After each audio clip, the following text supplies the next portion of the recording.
Day 25, boldly coming to the throne of favor. Hebrews 4:16 says, "Let us therefore come boldly to the throne of grace, that we may obtain mercy and find grace to help in time of need." And the Amplified Classic says it this way, "Let us then fearlessly and confidently boldly draw near to the throne of grace, the throne of God's unmerited favor to us sinners, that we may receive mercy for our failures and find grace to help in good time for every need, appropriate help and well-timed help coming just when we need it." The writer of Hebrews gives us a standing ovation to come boldly to the throne of grace, the throne of favor, not timidly, not hoping God might notice you, but boldly, confidently, knowing you have a right to be there because of what Jesus has done. For many believers, prayer feels like approaching a locked door, knocking and hoping someone will answer.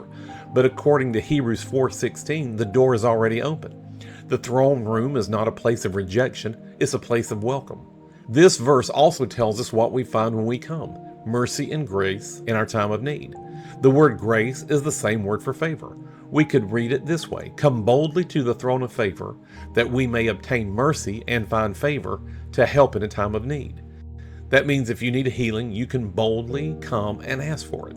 If you need provision, you can come boldly and receive it. If you need wisdom, strength, comfort, or guidance, you can come boldly and know it's available. Too often, we let the enemy convince us that God is reluctant to bless us, that we have to beg or bargain. But the Bible says the opposite. We're invited, commanded even, to come fearlessly and confidently. And we come not because we're perfect, but because Jesus made the way. I've often thought about how many times people will run from God when they have a need. They feel ashamed or condemned or unworthy. But that's like being thirsty and refusing to walk to a room full of water because you're dusty from the road. The whole point is to go in and get refreshed.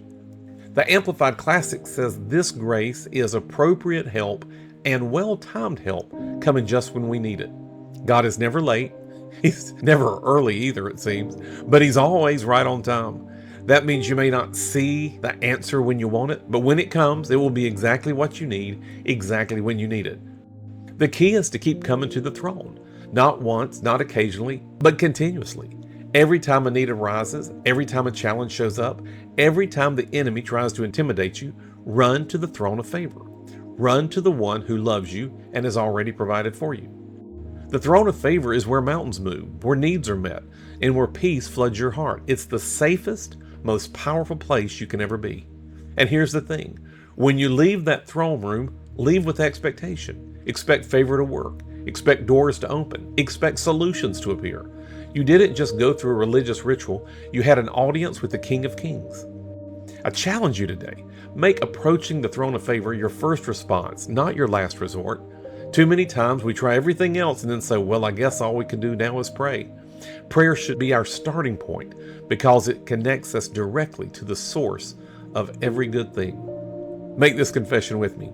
Father, I thank you that I can come boldly to the throne of favor at any time. I receive your mercy for every failure and your grace, your favor for every need. I refuse fear, shame, or hesitation. I come confidently knowing you welcome me with open arms. I leave your throne expecting favor to work on my behalf today in Jesus' name.